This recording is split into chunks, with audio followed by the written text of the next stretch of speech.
नमस्कार। खास खबर में आपका स्वागत है। मैं राहुल ओझा आपके साथ। खास खबर में सबसे पहले बात करते हैं जातीय जनगणना पर जारी सियासत की। आपको बता दें कि जातीय जनगणना पर जारी सियासत के बीच बिहार के मुख्यमंत्री नीतीश कुमार और उनके साथ साथ जो कई बड़े नेता थे उन्होंने की है। साथ ही साथ मुख्यमंत्री नीतीश कुमार ने यह कहा है कि पॉजिटिव रिस्पांस जो है वो प्रधानमंत्री नरेंद्र मोदी की तरफ से मिला है।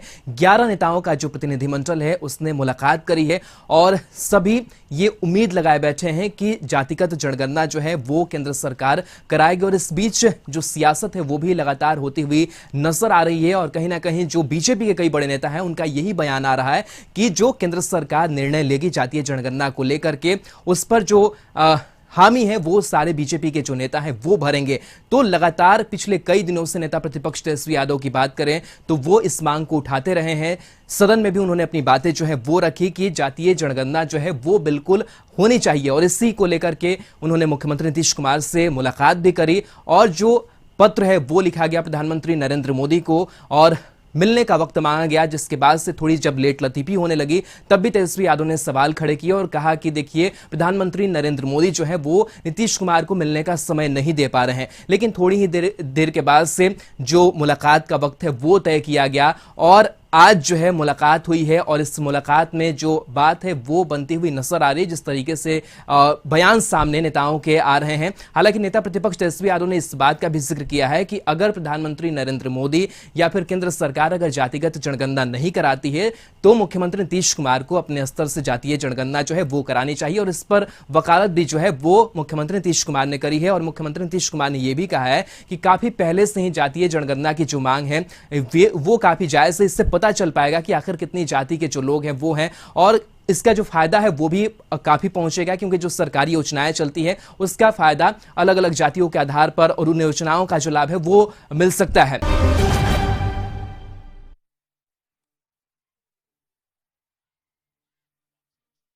संसद के बीच बिहार के प्रतिनिधिमंडल ने पीएम मोदी से दिल्ली में मुलाकात की है। इस प्रतिनिधिमंडल में सीएम नीतीश समेत बिहार के 10 नेता शामिल थे। सभी नेताओं ने पीएम मोदी के सामने जातीय जनगणना कराने की मांग रखी। पीएम से मुलाकात के बाद सीएम नीतीश ने कहा कि प्रधानमंत्री ने उनकी बातों को सुना। इस मामले पर प्रधानमंत्री के रुख के बारे में पूछे जाने पर उन्होंने कहा कि मोदी ने इसे खारिज नहीं किया है और हर एक की बात सुनी है। तो वहीं तेजस्वी ने एक बार फिर जातीय जनगणना का समर्थन करते हुए कहा कि यह गरीबों के लिए मददगार साबित होने वाला ऐतिहासिक कदम होगा। क्या कुछ कहा है मुलाकात के बाद से नेताओं ने, सुनते हैं। तो अभी तो आपको मालूम ही है कि हम लोग 11 लोग गए थे। 10 पार्टी के सभी रिप्रेजेंटेटिव लोगों ने उनसे मुलाकात की और सब लोगों ने जाति आधारित जनगणना के बारे में जो सब लोगों का एक मत है, हम सब लोगों का, पूरे बिहार के सभी पार्टियों का, और आकर के आज पूरी बात लोगों ने बता दिया। तो हम लोगों को जितना इसके पक्ष में जो भी बात रखनी थी उतना हम लोगों ने कहा है। पीएम ने हम लोगों की बात पूरे तौर पर सुनी है, सब लोगों की बात सुनी और ऐसा नहीं है कि वो कोई नहीं सुन रहे थे, पूरे तौर पर सुना और सब लोगों ने इस चीज के पक्ष में जो एक एक बात कही, हर तरह की बातें जो रखी है तो उसको ध्यान से सुने हैं और हम लोगों को उम्मीद है कि इन सब चीजों पर भी गौर करेंगे, ये करेंगे। और हम लोगों ने कहा कि इस पर निश्चित रूप से विचार करके इसके बारे में आप निर्णय लीजिए, ये हम सब लोगों ने कहा। अभी जितनी संख्या उस हिसाब से किन्हीं को उसका लाभ नहीं मिल रहा और फिर क्या स्थिति है उसको जानने के बाद सही मायने में उनके डेवलपमेंट के लिए, उनके हर प्रकार के उनको आगे बढ़ाने के लिए काम होगा। तो ये सारी बातें कही। गवर्नमेंट के पास अभी किसी भी सरकार के पास स्पष्ट आंकड़ा या कोई इस विषय में जानकारी जो है कि भाई कौन ऐसा समाज का लोग है जो दिहाड़ी मजदूर है, कौन ऐसे लोग हैं जो भूमिहीन है, कौन ऐसे जो लोग हैं जो भीख मांगते हैं। तो ये काम तो अभी जैसे केंद्र सरकार ने ओबीसी की दिया है कि भाई राज्यों को कि कोई भी जात जो है ओबीसी में राज्य चाहे तो डाल सकती है, लेकिन क्या बेस होगा उसका? तो आंकड़े आपके पास होंगे तब तो आप तय कीजिएगा। उसी प्रकार से हम लोगों ने भी कहा कि भाई शेड्यूल कास्ट शेड्यूल टाइप की जनसंख्या बढ़ी है, गरीबों की जनसंख्या बढ़ती है ज़्यादा है, इसमें कोई ये नहीं है और उसी अनुसार आज 16% जो आरक्षण दिया जा रहा है वो गलत है। तो जब तक जनगणना उसकी नहीं होगी तब तो फिर कैसे उसका आरक्षण आगे बढ़े। इस पूरी खबर पर ब्यूरो चीफ अशोक मिश्रा जी हमारे साथ न्यूज रूम से लाइव जुड़े हुए हैं। उनसे समझने की कोशिश करते हैं कि किस तरीके से जो बिहार की सियासत है वो इस जातीय जनगणना को लेकर के आगे बढ़ रही है। अशोक जी, आज मुख्यमंत्री नीतीश कुमार के नेतृत्व में जो प्रतिनिधिमंडल है वो मुलाकात किया है प्रधानमंत्री नरेंद्र मोदी से, और कहीं ना कहीं जो पॉजिटिव रिस्पांस है वो फिलहाल देखने को मिल रहा है जातीय जनगणना को लेकर के। संभावनाएं कितनी नजर आती है और क्या लगता है कि ये नेता, बिहार के नेता, कितने कामयाब होते हुए नजर आ रहे हैं जातीय जनगणना को लेकर के? बिल्कुल, देखिए राहुल, पहली नज़र में तो आप कह सकते हैं कि एक कामयाबी बिहार के सभी राजनीतिक दलों को मिल गई है जब प्रधानमंत्री ने उनसे मिलने का अवसर दिया, और आज मुख्यमंत्री नीतीश कुमार के नेतृत्व में 10 राजनीतिक दलों के प्रतिनिधि प्रधानमंत्री से मुलाकात भी की। लेकिन जो सबसे बड़ी बात है कि जातीय जनगणना को लेकर के प्रधानमंत्री ने सभी दलों के नेताओं से बातचीत की, उनकी बातें तो सुनी, लेकिन प्रधानमंत्री ने ऐसा कोई भी संकेत नहीं दिया है जिससे यह साफ तौर पर कहा जा सकता है कि केंद्र सरकार अब जातीय जनगणना कराएगी ही। लेकिन इतना तय है कि जातीय जनगणना को लेकर के बिहार में जो सियासत में उफान मचा हुआ था, इस पर तत्काल विराम लग गया है और अब लोगों की नज़र प्रधानमंत्री के अगले कदम पर है। चूँकि जातीय जनगणना की मांग को लेकर के बिहार के सभी राजनीतिक दल लगभग एक बात पर सहमत थे कि यह होना चाहिए, और यही वजह है कि मुख्यमंत्री के नेतृत्व में चाहे सत्ता पक्ष हो या विपक्ष के जो महत्वपूर्ण दल हैं वो सभी दलों के नेता आज प्रधानमंत्री से जाकर के मुलाकात की। और उसके बाद जो मुख्यमंत्री नीतीश कुमार का बयान हो या तेजस्वी प्रसाद यादव का हो, जीतन राम मांझी का हो या वीआईपी के प्रमुख मुकेश सहनी का हो, यानी सभी दलों के नेताओं ने यह स्वीकार किया है कि जातीय जनगणना कराया जाना वैसे तबकों के हित में है जिनके पास अभी तक विकास की रोशनी नहीं पहुंच पाई है और वो अभी भी विकास से वंचित हैं। यानी मुख्यमंत्री से लेकर के विरोधी दल के नेता भी यह मान रहे हैं कि जातीय जनगणना होने से तस्वीर साफ होगी और जो वंचित लोग हैं उनको न्याय मिलेगा। तो अब यह देखना है कि केंद्र सरकार इस पर क्या फैसला लेती है, लेकिन फिलहाल आप कह सकते हैं कि इस सियासत पर तत्काल प्रधानमंत्री ने भी मुलाकात करके विराम लगाने की कोशिश की है।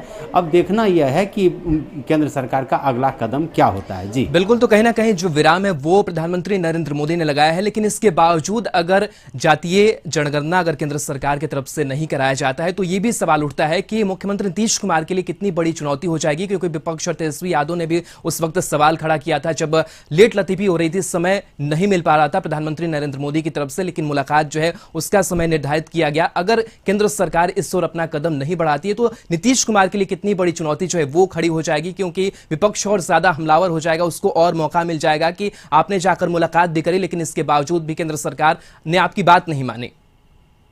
प्रधानमंत्री से मुलाकात में विलंब होने को लेकर के विपक्षी दल के नेता तेजस्वी प्रसाद यादव ने निशाना भी साधा था, लेकिन नीतीश ने अपनी काबिलियत के बदौलत आप कह सकते हैं कि बीजेपी के सदस्य को भी प्रतिनिधि मंडल में शामिल करने में कामयाबी हासिल की। और यही वजह है कि अब किसी भी दल की तरफ से यह आरोप नहीं लगाए जा सकते कि मुख्यमंत्री नीतीश कुमार को केंद्र सरकार तवज्जो नहीं देती है या मुख्यमंत्री नीतीश कुमार ने पहल नहीं की। अब गेंद जो है केंद्र सरकार के पाले में है, प्रधानमंत्री को फैसला करना है। एक बात तय है कि अगर केंद्र सरकार, चूँकि ये समूचे देश का मामला है, किसी एक राज्य के मामले में केंद्र सरकार ऐसा फैसला नहीं ले सकती, चूँकि सेंसेक्स जो है 2021 वह पूरे देश में करवाना है। तो ऐसी परिस्थिति में राज्य सरकार अपने संसाधन से वो जातीय गणना करा सकती है, उसको जनगणना नहीं कह सकते हैं, जातीय गणना करा सकती है और जो तस्वीर है वो सामने में आ सकती है। चूँकि देश के कई राज्यों और खास करके कर्नाटका ने जातीय गणना कराया है पिछले दिनों, तो ऐसी परिस्थिति में ये हो सकती है। लेकिन मुख्यमंत्री नीतीश कुमार ने सर्वदलीय, एक तरह से कहिए प्रतिनिधि मंडल का जो नेतृत्व किया है और सभी दल के नेताओं को अपने साथ ले जाकर के प्रधानमंत्री से बातचीत करवाई है। निश्चित रूप से कह सकते हैं कहीं न कहीं समस्या का कुछ समाधान निकलेगा, अन्यथा फिर सर्वसम्मति से मुख्यमंत्री ने संकेत ही दिए हैं कि अगर केंद्र सरकार यह फैसला नहीं लेती है तो राज्य सरकार फिर सभी दलों के नेताओं से विचार विमर्श करके इस पर फैसला लेगी। यानी कि राज्य सरकार अपने संसाधन से भी ये जातीय गणना करा सकती है। लेकिन जहां तक राजनीति की बात है तो विपक्षी दलों का काम ही है राजनीति करना और वोट बैंक की चिंता सभी दलों को है। यही वजह है कि बीजेपी नहीं चाहते हुए भी प्रतिनिधिमंडल में गई और नीतीश कुमार शुरू से ही जातीय जनगणना की वकालत करते रहे हैं और तेजस्वी प्रसाद यादव और लालू यादव का जो आक्रामक तेवर रहा है वो उसके मूल कारण यही है कि जातीय जनगणना के आधार पर या उसकी मांग करके वो एक बार फिर 1990 की जो मंडल और कमंडल की राजनीति थी, आरक्षण की जो राजनीति थी, उस राजनीति को वो पूरी तरह से हवा देना चाहते हैं, ताकि जो पिछड़े वर्ग के और वंचित वर्ग के लोग हैं वो उनके पाले में आए। और सीधा इसका संबंध वोट के समीकरण से है, लेकिन विपक्ष की धार को कुंद करने का काम मुख्यमंत्री नीतीश कुमार ने भी किया है। और नीतीश कुमार ने साफ तौर पर कहा है कि हम जातीय जनगणना होना चाहिए। इसलिए इस मामले को लेकर के अगर विपक्ष के तेवर कुछ उग्र भी होते हैं या विपक्ष इसका सेहरा भी लेना चाहता है या कह सकते हैं केंद्र और बिहार सरकार पर तोहमत भी लगाना चाहता है, तो ऐसी परिस्थिति में मुख्यमंत्री नीतीश कुमार इससे निपटने की कोशिश करेंगे। और बिल्कुल अशोक जी, तो मुख्यमंत्री नीतीश कुमार ने एक सोची समझी जो कह सकते हैं कि कदम है वो बढ़ाया है और सभी को इसमें, सभी दलों को शामिल किया है। फिलहाल तमाम जानकारी के लिए बहुत बहुत शुक्रिया आपका अशोक जी।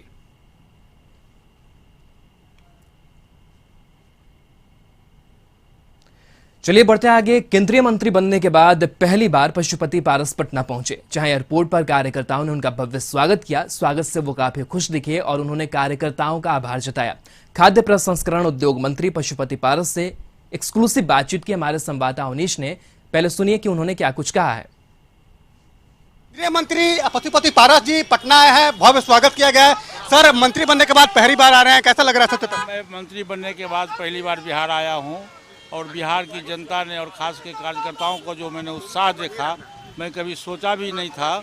और माननीय प्रधानमंत्री जी ने जो मुझ पर विश्वास व्यक्त किया है, माननीय प्रधानमंत्री जी ने मुझ पर जो विश्वास व्यक्त किया है, मैं माननीय प्रधानमंत्री जी का आभार व्यक्त करता हूं, बहुत बहुत बधाई देता हूं।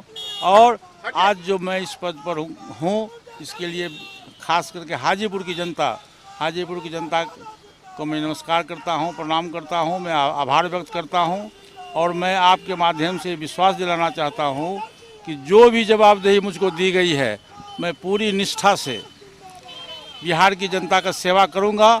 और निश्चित रूप से फूड प्रोसेसिंग विभाग जो है, उसमें नॉर्थ बिहार में, खास करके हमारे हाजीपुर, मुजफ्फरपुर, समस्तीपुर में लीची का खेती होता है, केला का खेती होता है, ये सब की खेती है, तो यहाँ हम निश्चित रूप से एक बड़ा फैक्ट्री लगवाएंगे। बड़ी जिम्मेवारी मिली है, बड़ा विभाग मिला है सर, आम लोगों से जुड़ा हुआ विभाग है, क्या कुछ एक्शन प्लान है? लगता है कि बिहार में काफी निश्चित रूप से मैंने अपने सेक्रेटरी को निर्देश दिया है कि आप पूरे बिहार का मैप बनाइए। मैप बना करके हो सकता है कि मैं हाजीपुर और मुजफ्फरपुर के बीच में एक यूनिवर्सिटी भी मैं खुलवा दूँ। सर, लोजपा अपनी इसे अब लग रहा है कि असली लोजपा आप ही लोग की है, क्योंकि जो ताकत दिख रहा है। असली नकली का कहाँ सवाल है, ओरिजिनल लोजपा तो है ही भाई। 6 सांसद हमारे साथ हैं। देखिए, लोकतंत्र का मंदिर है लोकसभा। लोकसभा के मुखिया आदरणीय लोकसभा के अध्यक्ष जी के द्वारा ये निर्देश जारी हुआ है, नोटिफिकेशन हुआ कि 6 सांसद के संसदीय दल के नेता पशुपति कुमार पारस जी को बनाया गया। तो फिर लोजपा में फूट कहाँ है?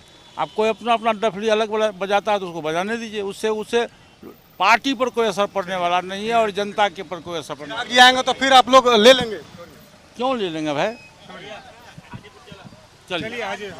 बिल्कुल, देखिए जिस तरह से पशुपति पारस अपनी ताकत दिखा रहे हैं और केंद्रीय मंत्री बनने के बाद पहली बार पटना आ रहे हैं, तो एक बड़ा भव्य कार्यक्रम जो है वो रखा गया है और तमाम कार्यकर्ताओं में भी काफी खुशी है। कैमरा राजू के साथ अवनीश कुमार, कशिश न्यूज, पटना।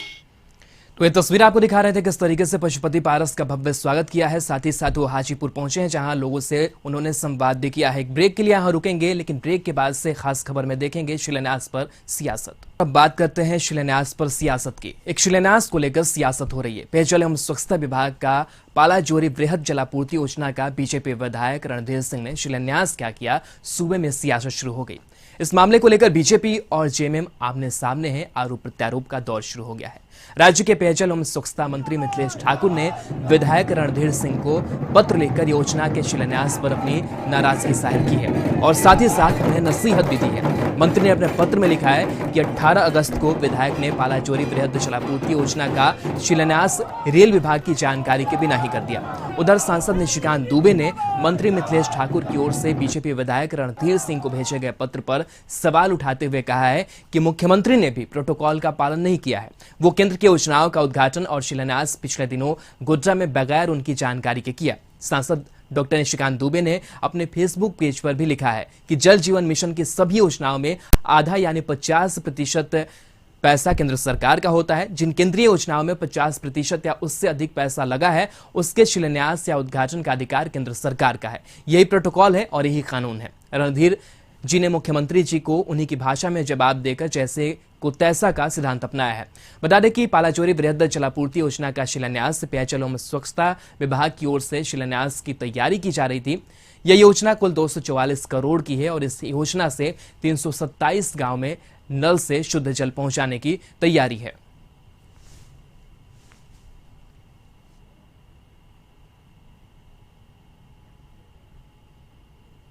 चलिए बढ़ते आगे। जल्द बाबा के दर्शन होंगे, इस खबर पर हम चर्चा करेंगे। देवघर बाबा मंदिर को खुलवाने और बिहार झारखंड की सीमा पर से पाबंदी हटाने की मांग को लेकर पंडा धर्मरक्षणी सभा के अध्यक्ष सुरेश भारद्वाज ने एक प्रतिनिधिमंडल के साथ देवघर डीसी से मुलाकात की। काफी देर तक लंबी बैठक करने के बाद देवघर डीसी ने तत्काल प्रभाव से बिहार झारखंड की सीमा दुम्मा और खोरी पालन से पाबंदियां हटाने के आदेश दे दिए हैं। देवघर डीसी मंजुनाथ भंजत्री ने कहा है कि देवघर बाबा मंदिर के पुजारियों के प्रतिनिधिमंडल से चर्चा हुई है, सीमा को खुलवाने की पहल कर दी गई है, जबकि मंदिर को खोलने को लेकर एक रिपोर्ट मुख्यमंत्री को भेजा जा रहा है। मंदिर खुलवाने को लेकर अंतिम निर्णय आपदा प्रबंधन विभाग करेगा। वहीं पंडा धर्मरक्षणी सभा के अध्यक्ष सुरेश भारद्वाज ने जानकारी देते हुए कहा है कि बॉर्डर को तत्काल खोल दिया गया है और मंदिर खुलवाने को लेकर प्रक्रिया शुरू कर दी गई है। सुरेश भारद्वाज ने कहा है कि इनका एक प्रतिनिधिमंडल इसी हफ्ते मुख्यमंत्री से रांची में मुलाकात करेगा और आपदा प्रबंधन विभाग से आग्रह करेगा कि वह मंदिर में 2000 से लेकर 4000 तक की संख्या में भक्तों की एंट्री करने की इजाजत दे। उन्होंने कहा कि फिलहाल बॉर्डर को खोले जाने से 20 से 30% तक बाजार में रौनक वापस आ जाएगी। बड़ा काम तो मंदिर खोलने के लिए उपायुक्त साहब के माध्यम से हम लोगों ने एक तैयारी की, प्लान बनाया है और उपायुक्त महोदय ने भी बना करके एक प्लानिंग और 2 से 4 हज़ार यात्री से प्रारंभ करते हुए रांची के लिए एक भेज दिया, रिपोर्ट अभी भेज रहे हैं। यहाँ के तीर्थ पुरोहित समाज और पंडा धर्मरक्षणी सभा के सभी गणमान्य लोग आके जो समस्याएं हैं उनके बारे में हम लोगों को अवगत किया है और हम लोग भी सहमत हैं और इसके संबंध में पत्राचार करेंगे सरकार के साथ। और बॉर्डर जो है हम लोगों ने स्पेशल अरेंजमेंट्स इसलिए किया था कि सावन में अनजाने में अचानक ज़्यादा लोग न आए और कांवर, तो उसके लिए हम लोगों ने बनाए थे। लेकिन अब सावन ख़त्म हो चुकी है तो जो नॉर्मल जो कोविड टेस्टिंग के लिए जो हम लोग बॉर्डर में जो काम करते हैं अब वही होगा सिर्फ, और जो स्पेशल एनफोर्समेंट जो हम लोग करवा रहे थे सावन में वो तत्काल प्रभाव से हम लोग ऑलरेडी हम अपने ऑफिसर्स को डायरेक्शंस दे रहे हैं कि उसको हटा देंगे। दीप नारायण संवाददाता हमारे साथ इस खबर पर जुड़े हुए हैं। दीप नारायण, पंडो का जो प्रतिनिधिमंडल था उसने डीसी से मुलाकात की, जो पाबंदियां हैं खास करके सीमाओं को वो हटा दिया गया है। अब उम्मीद कितनी नजर आ रही है कि जो मंदिर है वो बहुत जल्द खुल जाएंगे और भक्त जो है वो सीधे दर्शन कर पाएंगे? जी देखिए, बिल्कुल मंदिर को नहीं खोला गया है, लेकिन देवघर को जोड़ने वाली बिहार झारखंड की सीमा पर से पाबंदियां 1 महीने के बाद हटा ली गई है। ये एक उम्मीद की किरण है यहाँ के व्यवसायियों के लिए, यहाँ के पंडा धर्मरक्षणी सभा के लिए, यहाँ के पुरोहितों के लिए और आम व्यवसायियों के लिए। तो कुल मिलाकर मंदिर तो नहीं खोला गया, लेकिन मंदिर खुलने की आस जो है वो जग गई है। आज पंडा धर्मरक्षणी सभा के जो अध्यक्ष हैं सुरेश भारद्वाज, उनके नेतृत्व में एक प्रतिनिधिमंडल गोपनीय शाखा में देवघर डीसी से मुलाकात की और उसके बाद अपनी बातों को रखा, यहाँ हो रही परेशानियों से रूबरू कराया और उसके बाद देवघर डीसी ने तत्काल आदेश से बिहार झारखंड की सीमा जो देवघर को जोड़ती थी उसे फिलहाल पाबंदियों से मुक्त कर दिया है। मतलब अब देवघर और आने वाले यात्रियों को कोई परेशानी नहीं होगी। हालांकि उन्हें पहले जो नियम थे कि उन्हें कोविड जांच कराकर ही एंट्री दी जाएगी, वो नियम को बरकरार रखा गया। दूसरी तरफ मंदिर को खोलने की आस इसलिए भी जग गई है क्योंकि डीसी ने आश्वस्त किया है कि इसका मंदिर को खोलने की जो पूरी प्रक्रिया है वो आपदा प्रबंधन विभाग के बाद है। आपदा प्रबंधन विभाग जब इसे हरी झंडी देगा तभी मंदिर को खोला जा सकता है। पंडा धर्मरक्षणी सभा ने यह ऑफर दिया है कि कम से कम 2 से 4 हजार लोगों को सीमित संख्या में कोविड नियमों का पालन कराते हुए पूजा और दर्शन की अनुमति दी जाए ताकि अर्थव्यवस्था कुछ हद तक पटरी पर लौट सके। लेकिन हम आपको बता दें कि जिस तरीके से बॉर्डर पर पाबंदी हटाई गई, इससे कहीं ना कहीं कम से कम देवघर शहरी क्षेत्रों में जो व्यवसाय होते थे उसमें 20 से 30% राहत मिलने की उम्मीद जरूर जाग गई है। और जिस तरीके से डीसी ने कहा है, पंडित धर्मसिंह सभा के अध्यक्ष ने बताया है कि एक सप्ताह के अंदर मुख्यमंत्री आपदा प्रबंधन विभाग के साथ पंडित धर्मसिंह सभा का एक प्रतिनिधि मंडल मिलेगा और उसके बाद मंदिर को खोलने की एक उम्मीद जागेगी। और ये काफी हद तक ये अनुमान लगाया जा रहा है कि उसके बाद मंदिर को सीमित संख्या में श्रद्धालुओं के लिए खोल दिया जाएगा। जी चलिए दीपनारायण, बहुत बहुत शुक्रिया तमाम जानकारी के लिए। वर्धा के समस्तीपुर से खबर सामने आई, जहां लूटपाट के बाद व्यवसायी की गोली मारकर हत्या कर दी गई। बचाव में पहुंचे कर्मी को भी गोली मारी गई, जिससे उसकी मौत हो गई। बाइक सवार अपराधियों ने इस घटना को अंजाम दिया। सुधा पार्लर में व्यवसायी काम करता था। दलसिंह सराय थाना क्षेत्र के NH 28 पर इस वारदात को अंजाम दिया है।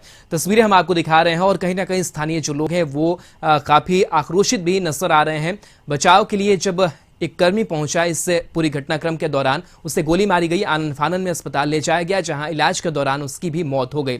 घटना दलसिंह सराय थाना क्षेत्र के NH 28 की है, जहां 2 की संख्या में बाइक सवार अपराधी ने सुधा पार्लर में घुसकर इस वारदात को अंजाम दिया है। पुलिस मामले की छानबीन में जुटी हुई है।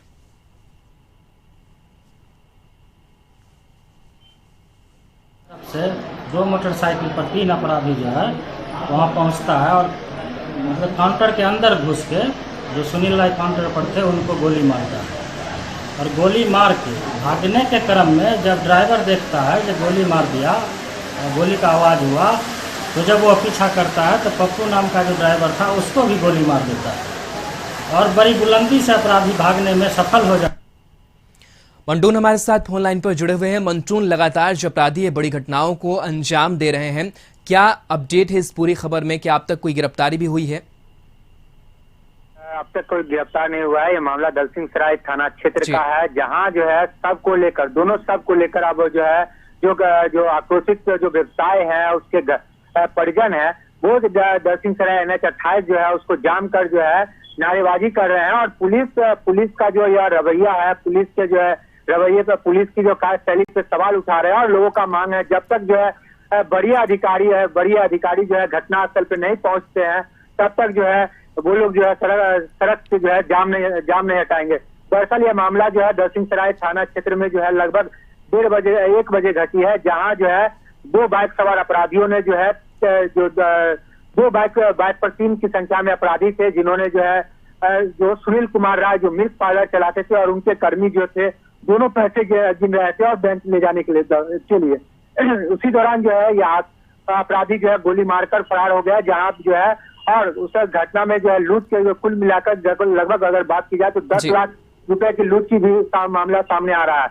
और वही जो है सवेरे जो है एक नाविक को जो है अपराधियों ने बिथान थाना क्षेत्र में गोली मारकर हत्या कर दिया, जिसको लेकर जो है यहाँ के समस्तीपुर में जो लोग हैं वो काफी दहशत में है, क्योंकि लगातार आए दिन अपराधी जो है हत्या या लूट की घटना को अंजाम देकर बेखौफ निकल जाते हैं और पुलिस जो है हाथ पे हाथ धरे रह जाती है। तो कहीं ना कहीं पुलिस पे जो है बड़ा सवाल है, जिसको लेकर जो है उसके परिजन व व्यवसायी जो है दलसिंह सराय सड़क मार्ग को जाम कर नारेबाजी कर रहे हैं। जी राहुल। चलिए, शुक्रिया मंटून तमाम जानकारी के लिए। बढ़ते आगे और बात करते हैं याद रहेगा जन्मोत्सव। जी हां, खगड़िया में बाढ़ की वजह से घर छोड़ राहत शिविर में रह रही काजल कुमारी नाम की महिला ने बच्चे को जन्म दिया। स्वास्थ्य कर्मियों ने बताया कि बच्चा और चच्चा पूरी तरह से स्वस्थ है। खुशी की खबर जैसे ही आसपास के इलाके में फैली, नवजात की एक झलक पाने के लिए लोगों की भीड़ उमड़ पड़ी। खुद डीएम डॉक्टर आलोक रंजन घोष राहत शिविर पहुंचे और अपनी मौजूदगी में नवजात शिशु का जन्मोत्सव मनाया। अलग अलग रंगों के बैलून और चमकीले झालर से शिविर सजाया गया। डीएम ने सरकारी अनुग्रह राशि के रूप में 10,000 का चेक और नूतन वस्त्र जच्चा को सौंपा। दरअसल परबत्ता प्रखंड के कुरचक्का गांव समेत कई गांव इन दिनों बाढ़ के पानी से घिरे हुए हैं। बाढ़ पीड़ित अलग अलग राहत केंद्रों पर शरण लिए हुए हैं। नवजात शिशु की मां काजल कुमारी भी पिछले कई दिनों से कुरचक्का गांव के राहत शिविर में रह रही है। लोग जो गंगा नदी के अंदर अवस्थित गांव है, वहाँ के लोग यहाँ पर आके रुके हुए थे। इसी में ही इस दुखद बेला के समय सुखद समाचार भी हम लोग को प्राप्त हुआ। और चक्का स्थित राहत शिविर में काजल कुमारी नामक एक महिला का उनको प्रसव पीड़ा हुई और उनको निकटवर्ती PHC परबत्ता ले जाया गया, जहाँ पर इंस्टीट्यूशनल डिलीवरी के माध्यम से उनको पुत्र रत्न की प्राप्ति हुई। सरकार द्वारा जो निर्णय लिया गया, संकल्प लिया गया है, उसमें ऐसा प्रावधान किया गया है कि राहत शिविर में यदि किसी पुत्र या पुत्री की जन्म होता तो वैसे स्थिति में पुत्री के लिए 15,000 रुपये और यदि पुत्र की प्राप्ति हो तो 10,000 रुपये का प्राप्त। इस खबर पर स्वतंत्र हमारे साथ जुड़े हुए हैं। स्वतंत्र, जहां एक तरफ बाढ़ की विभीषिका से लोग झेल रहे हैं, वहीं दूसरी तरफ जिस तरीके से तस्वीर सामने आई है, जन्मोत्सव मनाया गया है, महिला ने बच्चे को जन्म दिया है, किस तरीके से जो पूरा माहौल है वो देखने को मिला? देखिए राहुल, ये बेहद सुकून देने वाली खबर सामने आई है। जच्चा और बच्चा दोनों स्वस्थ है और अभी भी जो है कोरचक्का के बाढ़ राहत शिविर में जच्चा बच्चा दोनों है और दोनों का जो है देख रेख किया जा रहा है। मेडिकल की टीम भी वहां पे मौजूद है। दरअसल परबत्ता प्रखंड के कई इलाके अभी भी जो है बाढ़ से पूरी तरह से प्रभावित है। 5 दिन पहले गंगा के जलस्तर में लगातार वृद्धि होने के कारण कई पंचायत अभी भी बाढ़ से प्रभावित है। तो जिनका घर जो है पानी से घिर गया है, उन लोगों के लिए प्रशासन के द्वारा बाढ़ राहत केंद्र कई जगह बनाया गया है और वहीं कुमर और जहां पर मेडिकल टीम की भी व्यवस्था की गई है। काजल कुमारी जो जिनका प्रसव के दौरान जो है पुत्र की प्राप्ति हुई है और उनका जो है क्या कहते, जैसे ही ये खबर मिली कि राहत केंद्र में बच्चे ने जन्म दिया है तो खुशी का ठिकाना नहीं रहा। खुद जिलाधिकारी वहां पे आए और वहां पर जो है एक उत्सवी कार्यक्रम का आयोजन किया गया। उस राहत शिविर को जो है गुब्बारे से और क्या झालर से सजाया गया और वहां पर जो सरकार के द्वारा बिल्कुल, तो बाढ़ की विभीषिका के बीच कहीं ना कहीं एक सुकून देने वाली जो तस्वीर और माहौल है वो सामने आया था। फिलहाल बहुत बहुत शुक्रिया तमाम जानकारी के लिए और इसी के साथ इस खास खबर में इतना ही। दीजिए इजाजत, बन रही है कशिश न्यूज के साथ। नमस्कार।